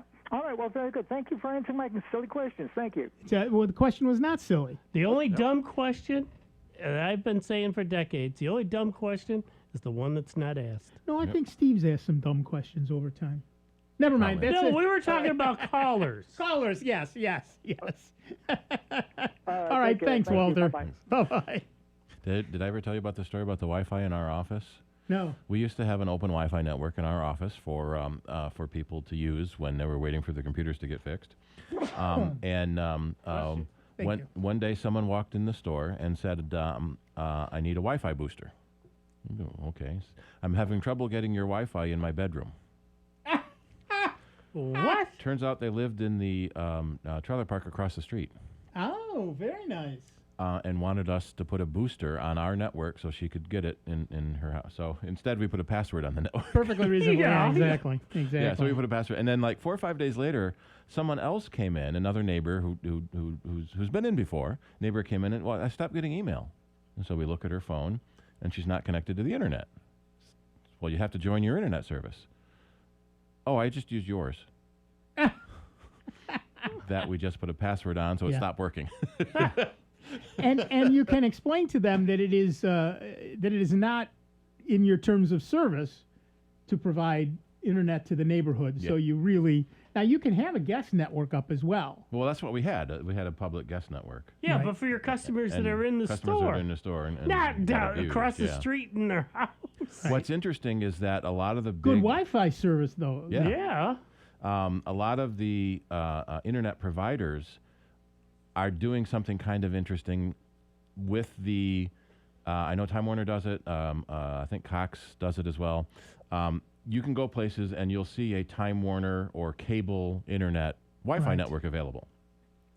And some of the times that's Time Warner is just setting up networks around this area. But in many cases, it's your, say, Time Warner router you have in your house is creating another network for other people to use. And they're doing that now. And they're doing that. And that's in the terms of service that you agreed to when you signed up for their service. That's exactly right. Which some people take issue with that because they're using some of your bandwidth to do their But as stuff. long as you're not charging for bandwidth, or as long as they don't charge you for that bandwidth, you do get a slightly slower speed, but you aren't being charged more. So that's something. If you want to, I mean, you're certainly, Randall Monroe said there should be a national holiday for all the people who have open Wi-Fi networks called Linksys. Yep. That was the joke. That used to be the most popular internet service in the country was Linksys. 'Cause everyone had a Linksys network.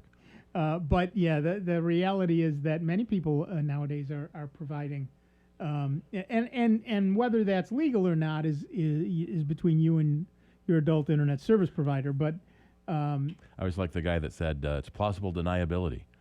If the police raid my house, wasn't me. I have an open Wi-Fi network. Yeah, unfortunately, it doesn't work that way, and Dave and I both know that. From After they they confiscate all your equipment, right, and then you fight to get it back because there's a reasonable doubt that it was you. Right. Well, maybe there's a reason. Yeah, maybe. Yeah, there you're guilty until proven innocent. Right. Sadly, that's true. And because it's on your machine, that is your machine. You're responsible for what's on it. And that goes back to the days when, if somebody came in, and I wasn't trying to be sarcastic or anything else, but if you came in and told me, my computer needs fixing, don't look at the photos. Well, then, by law, I have to. You have to. Because you told me I normally probably wouldn't have. But by you bringing the attention to it, and you got any child porn on there, I'm turning you in, and I did to a number of different people. And well, you over the should. years. And I've been the expert witness in a number of cases. Same here. That were very similar to that, and it's there's no such thing as plausible deniability when it comes to that stuff. Unfortunately, we were. I'm not a lawyer. I don't even play one on television anymore, so don't take my word for it. But that's what I've seen in cases. You may be able to deny it, but it may not be plausible. We were setting up a new computer for a customer the other day, and we copy all the data from the old computer, and then we open the Photos app to make sure it sees the photos. Sure. We don't look at the data, but make sure it's there. Opened the web browser, and it reloaded all his open tabs from the other computer, which is kind of neat, but they were all porn. Yeah. so the joke was it was you porn, and I myself prefer Pornhub. There you go. Everybody's got a preference. Yeah. Which are owned by the same company. There's one company that owns all the porn sites. All right, we're going to take a quick break. Back in just a couple of minutes with Dave Enright, Steve Ray, me, Nick Francesco, and you. It's 29 minutes after the hour. It's Sound Bytes. It's member-supported Jazz 90.1. Before you call into our show, please make note of the following rules. 1, turn your radio down. 2, turn your radio down lower. 3, remember, nobody has invented a good-sounding speakerphone yet. Don't use them. 4, make sure you have a point. It makes for a more interesting show. 5, calling does not guarantee you'll get on the air. No whining. 6, if you do get on the air, please do not tell the host what you just told the screener. We don't care. And 7, is that radio turned down yet? We hope this will make for a more enjoyable program, and we thank you for your time. It's America's longest-running computer show. Back to more sound bites with Nick, Dave, and Steve. Next on member-supported Jazz 90.1. The success of any business depends on its ability to offer value, a great quality product or service for the right price. Businesses themselves need to get value for the things they need as well. As an underwriter of Jazz 90.1, you can get the word out about your business, what you do, where you are, and how to reach you. Underwriting messages are straightforward, simple, and easy to remember. Underwriting at Jazz 90.1 is a great way to promote your business while supporting public jazz radio. For more information, call the Jazz 90.1 business office at 966-2660 today. Hi, I'm Greg Peterson of the Peterson Farm Brothers. If you've seen our videos, you know we're proud to be farmers. Farming can be dangerous. Never assume location or depth of underground utilities or pipelines. Before you start any work on your farm, call 811 or visit clickbeforeyoudig.com to have underground lines located. It only takes a minute and can save your life. Never assume the location or depth of underground lines. Always call 811 or visit clickbeforeyoudig.com before you start work. A message from the Pipeline Operators for Ag Safety campaign. Did you know you can listen to many Jazz 90.1 programs on demand in our online audio vault? They're like Jazz 90.1 podcasts, where you can listen on your computer or on your phone with our Jazz 90.1 Android or iPhone app. Hear the latest editions of Sound Bites, the Blues Spectrum, Big Road Blues, the Soul Jazz Spectrum, Sustainable Living, Jazz 90.1 live in-studio concert recordings, and other shows too. To listen on your computer, go to jazz901.org, then to the Listen tab, and pull down to Audio Vault. Once there, scroll down to see all the shows and simply hit the play button on the show of your choice. On our Jazz 90.1 phone app, click the name of the program to open and play the file. The Jazz 90.1 Audio Vault. Just one more way Jazz 90.1 takes jazz further for you. We depend on our drinking water supply daily, but where does that water come from? Your water provider encourages you to get to know your local water source so together we can protect and preserve it. The investments we make as a community to protect our water source now ensure we have a sustainable drinking water supply for the future. Visit drinktap.org to learn more. This message is brought to you by the American Water Works Association and your local water provider. COVID-19 is a severe lung infection. Trust the American Lung Association for science-based public health information, especially for the 36 million Americans who live with lung disease. We have resources to protect your lung health. Access expertise from medical professionals and peer-to-peer support through our online communities. Visit lung.org for daily updates or call 1-800-LUNG-USA. Jazz 90.1, streaming online worldwide at jazz901.org. These are unprecedented times, challenging how the YMCA works to strengthen community as we have for nearly 170 years. But we've always found ways to help people and communities in times of crisis. Right now, Ys across the country are providing emergency childcare, shelter, food programs, and outreach to seniors. But we can't do it alone. Whether you're connected to the Y or have a fond Y memory, we need you to stay with us. Reach out to your local Y today and stay with us for a better us. Think about your mother, your sister, your girlfriend. 1 in 6 women is a victim of sexual assault. Now think about your father, your brother, your best friend. Men are victims too. Rape can happen to anyone. This is Christina Ricci with RAIN, encouraging you to call the National Sexual Assault Hotline to learn how to support someone you love. Call 1-800-656-HOPE or visit RAIN.org. That's RAINN.org. Brought to you by RAIN and this station. Jazz 90.1 weather. A nice looking weekend for Rochester, Western New York and the Finger Lakes. Bright sunshine will give way to clouds as we head through the day today. Look for temperatures to top out in the mid-60s. Tonight brings increasing and thickening clouds, a couple of scattered showers, but rainfall will be light. The overnight low near 50. Early clouds and perhaps a sprinkle on Sunday will give way to sunshine in the afternoon with a westerly breeze. Look for high temperatures in the mid-60s. I'm meteorologist Josh Nichols. for Jazz 90.1. And currently, right now, we got cloudy skies, 67 degrees out at the airport, and 65 here at member-supported Jazz 90.1. Hi, this is Ray Seraphin. Join me Saturday mornings for the Polka Bandstand Show from 10 a.m. till 12 noon on member-supported Jazz 90.1. Welcome back, everybody. I'm Nick Francesco. I'm Dave Enright. And I'm Steve Ray. And at 35 minutes after the hour, we are Soundbites. Now, the question is, which one of these do I read? I think I will read this one. Apple's Face ID method for authenticating on recent iPhones offers a number of security benefits, and it's a neat trick to boot. But in a pandemic-stricken world where many people either opt or are even required to wear protective masks, users have discovered that Face ID doesn't usually work when they need it to. Those masks interfere with the iPhone's ability to read your face, and at the moment, there's no easy solution. That might change in the next release of iOS. This week, Apple released the third beta of iOS 13.5. I normally don't do beta stuff, but this was interesting. The next major feature release for its mobile operating system. Among other things, the beta introduced new Face ID behavior when users are wearing protective masks. Apple hasn't come up with some magical way to make the phone read your face through the mask, of course. Rather, the update fast-tracks you to passcode entry.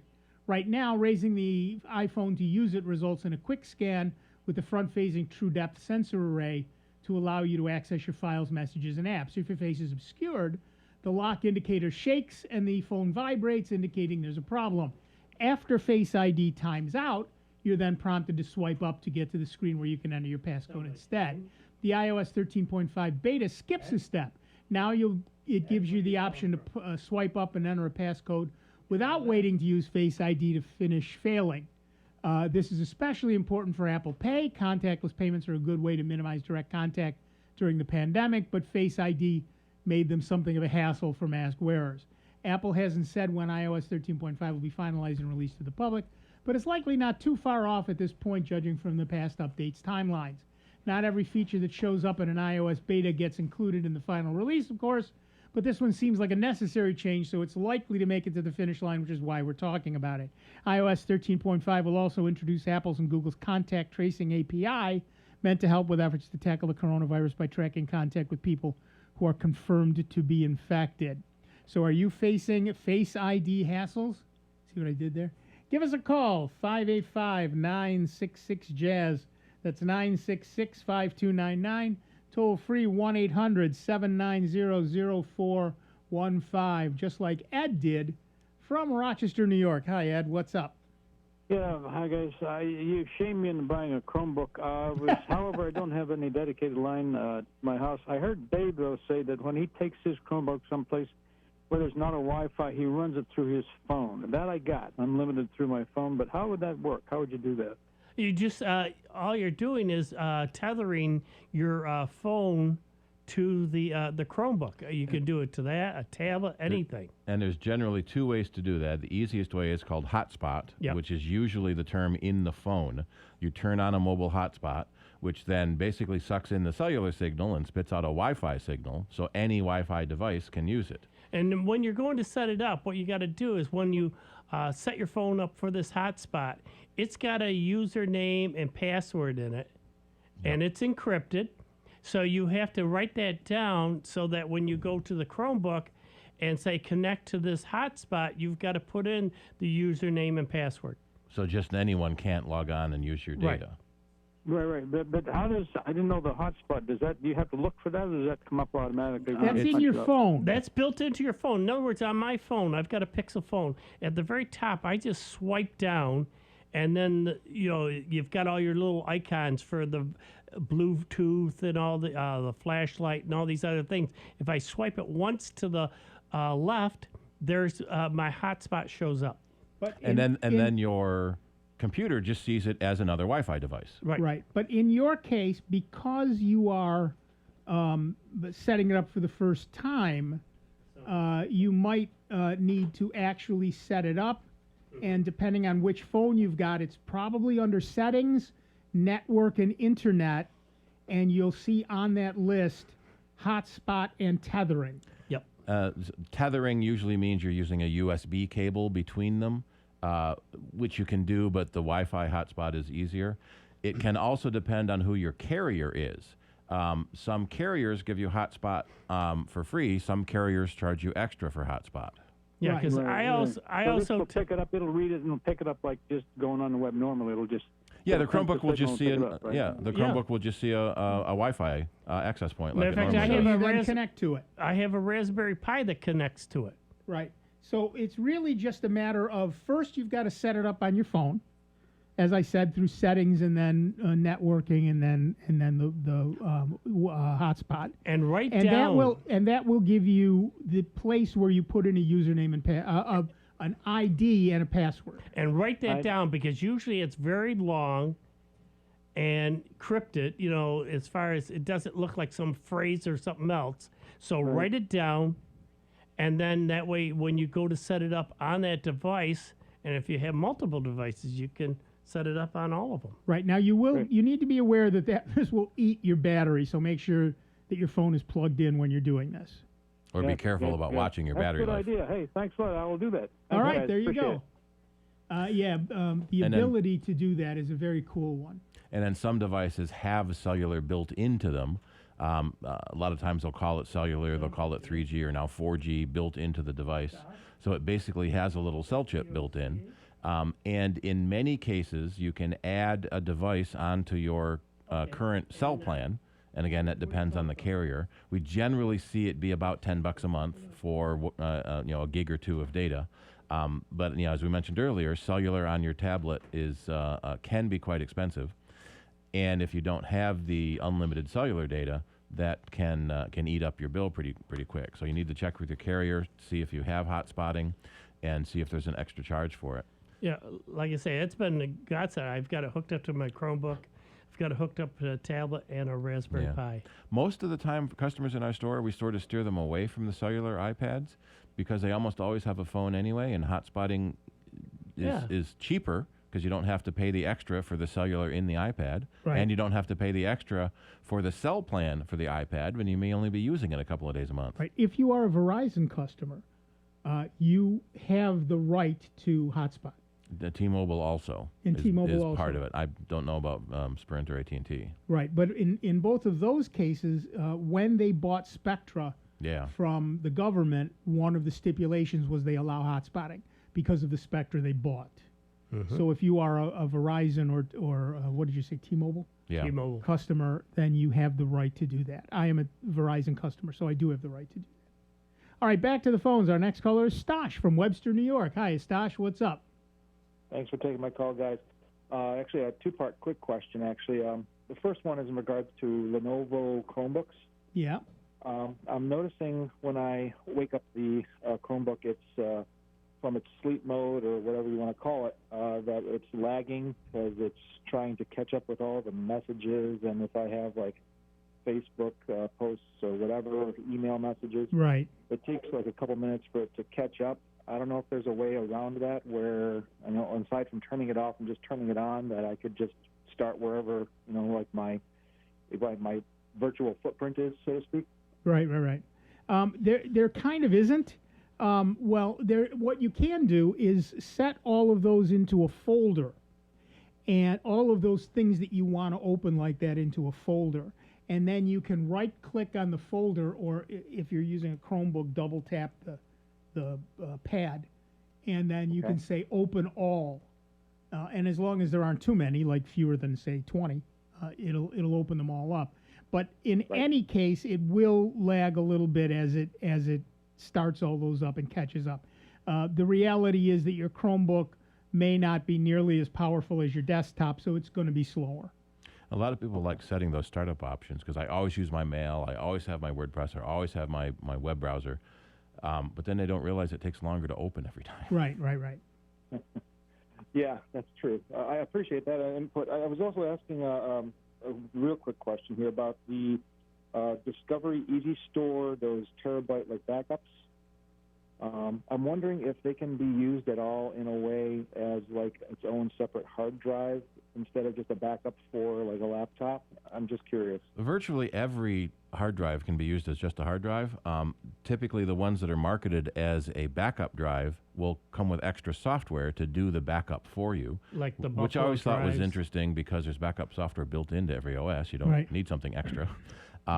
But yeah, you just don't install the backup software it comes with, and you can use it as a hard drive. Yeah, I got a Buffalo drive. I think it was a 2 terabyte. Mm-hmm. It was only like I think it was $120. Yeah, hard drives are so cheap these And days. it just hangs off my network, and I just have it now. I just added one more place that now automatically it just backs it right on up. All the machines go to that versus the cloud. We've got 3 recoveries running in the office now for people that didn't back up. It's so cheap to get a hard drive to back up onto. Yeah. But in your particular case, Stash, you should be able to use almost any backup drive as just a standard hard drive. Yeah. A lot of them are designed so that when you plug them in. Video box, or what do you call it? The VidBox converter. I'm doing old videotapes to DVDs now, and it seems to be accruing on my laptop. So I'm just trying to make sure I have ample room, maybe on a backup drive here if I need to use it. I would expect that I'm looking at some different models here. I expect that a drive that's marketed as backup might be a little more expensive because it has the software on it instead of just a raw hard drive. But the thing is you can sit there if you want to get really good at it. You can go out and just build yourself a Raspberry Pi. Raspberry Pi, Yeah, but in this case, that's not going to work because he needs it attached to the machine specifically for his video editing. And one of the things that you're going to have to be aware of, Stash, is that USB is much slower than any other method of connecting to a hard drive. So make sure you get USB 3. Right. Make sure your laptop will do USB 3 and make sure that the drive you get is USB 3 because that's the fastest connection you're going to get. No, I was going to say, if he wanted to hook that drive up to a network, right? Instead of buying a USB, like we were saying before, a Buffalo drive and going through all that expense, a Raspberry Pi is cheaper. You can hook that external 1 terabyte hard drive up to that and put an operating system on it, and you've got another computer that you can tie to your network. Now it's a network hard drive that can be shared with all your machines. Yep. Some hard drives have an Ethernet port built in to be a network hard drive, or you can build your own file server basically with a Raspberry Pi. Right. As to whether it will work properly with his software, right. is a separate issue, which is why I said that's not going to be a good solution. For video conversion like that, probably not. Probably not, which is slow. why he needs it connected directly to his machine. Yeah. And that will probably even be slow, I mean, well, that's what I said, because it's USB, but that will at least present as a drive letter. Yeah. USB 3 is better. Thunderbolt would be best. Right. But Thunderbolt is much more expensive. And I don't believe that Lenovo Chromebooks have those. Yeah. But other than that, you should be okay. Well, thank you guys. Appreciate everything you guys always do. You're always there for me. So I'll be sure as soon as I get my next paycheck, I'll be doing a donation for you guys. Thank you so much, and thank you so much. We appreciate that.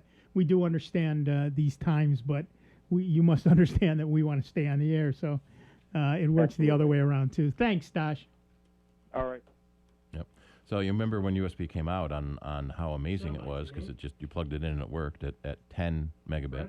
Yeah. And then USB 2 was 400. USB 3 is 5 gigabit. That sounds fast.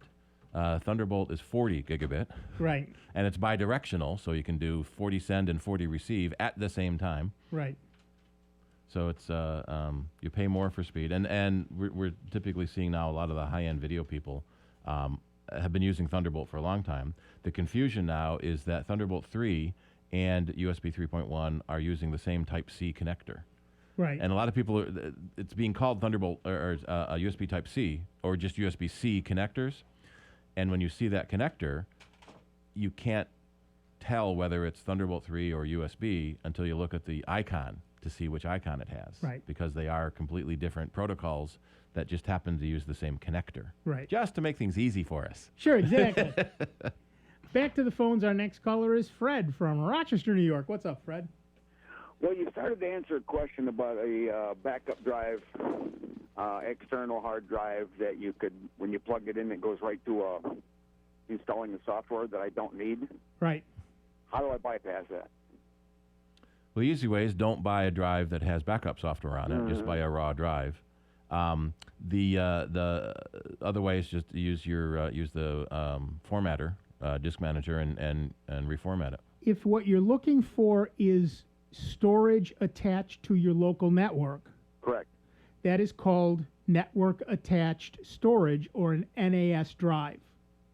Okay. And so you should be able to buy NAS drives that essentially are a hard drive in a box with an Ethernet connection, and that will attach to your network and present itself as a drive on the network. And you should be able to attach to that and do whatever you want to do. In many ways, that will be faster, depending on the speed of your network, than a USB connection. So, for example, I have a gigabit network in my home. So as long as that NAS drive will do gigabit, and it will, mine will, I can I can send files to it at gigabit speed. It's also much more convenient, especially with laptops, where you don't have to remember to plug the hard drive and do your backup all the time. Okay. And some people, if you have a spare computer lying around, you can plug a hard drive into it and then share it from that computer to the network and make a NAS drive out of it. Yeah. Right, and that's what Dave was saying about the Raspberry Pi. That works for backup. It may be too slow and incapable of being done for the product, for the thing that guy wanted. Well, the video editing. For video editing, but Yeah, for definitely. Standard backup on a network, a Raspberry Pi attached drive or a drive that just does straight NAS is preferable. Easy. You buy a NAS drive and you just plug it into your network. I've got a 2 terabyte drive that I've just plugged into the network and then set it up so that my wife's machine backs up to it, my machine backs up to it, and it's an easy thing to set up and leave running. Okay, but my question still is that the external hard drive that I have in hand, I can eliminate that software. Yes, you should be able to reformat it. Reformat the drive and eliminate the software you've got. Yeah. Okay, great. Thank you so much. Sure. Or in fact, once it installs, uninstall it and just don't use it. Yeah. That for most of them that works as well. There was a brand, I forget what it was. It had a hidden partition that had the backup software on it, and we couldn't figure out where it was. We erased and reformatted the drive, and that wasn't enough. Right. And so we couldn't get it to stop mounting. We couldn't figure out how to turn off the auto mount, and finally we said, well, ignore that icon or get a new drive. Yeah, right. As long as you don't actually run it. Yeah. For the regular home user that just wants to plug it in and back up their stuff, that's fine. I get a little annoyed about seeing these ads. Here, back up your pictures by plug this in. It's a hard drive with backup software on it. It's no big deal. No big deal. Well, it's But it will essentially back a up your time machine, right? I mean, if you plug in a time machine drive, it automatically starts your backup. Backs up all your stuff. Yeah. Right, but that's what it's supposed to do. Yeah. So if you've already got one of those, you have a little work to do. But if that's not what you want, specifically, then buying a NAS drive or a Raspberry Pi that you can attach a drive to, that sort of fare, makes more sense. And you don't have to believe the TV commercials that say this is the only thing that will back up your pictures. Yeah. You don't have to buy anything special to back up. You just buy a drive and use the software in your computer. Right. Well, and as we've talked about before, I do a network backup. Thing of it is most folks, you do their pictures on their phone, and from there you have it automatically go up to the Google Cloud. Yep. To Google Photos. Right. I don't even think about it. It's automatically just happens, and they're up there, and they're up there safe, and I don't have to worry about a computer crash. And you kind of have to work hard to have that not happen. And if you need, and if you need a program, you might want to take a look at asknick.com/backup.php, where I list a whole bunch of different programs for a whole bunch of different operating systems, and also talk about pCloud, which is a cloud backup solution.